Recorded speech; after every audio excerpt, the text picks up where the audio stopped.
Psoriasis जल्द की सोजिश की बीमारी है जिसमें जल्द का जो दिफाई निज़ाम होता है वो मुतासर होता है और इसमें एक तो जल्द में सूजन और रैडनिंग आ रही होती है जिसके साथ सफ़ेद छिलके बन रहे होते हैं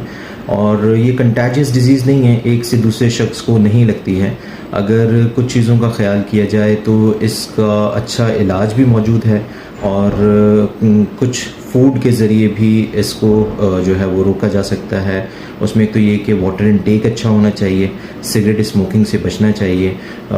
ओमेगा 3 फैटी एसिड वाली जो चीज़ें हैं जिसमें अखरोट आ जाता है, ऑलिव्स आ जाते हैं, इस तरह की चीज़ें, बीटा कैरोटीन वाली जो चीज़ें हैं जिसमें सेलेनियम है या जिंक है, ऐसी ग़िज़ाओं का इस्तेमाल करना चाहिए। सिगरेट स्मोकिंग से बचने की ज़रूरत है और रेगुलर एक्सरसाइज ज़रूरी है।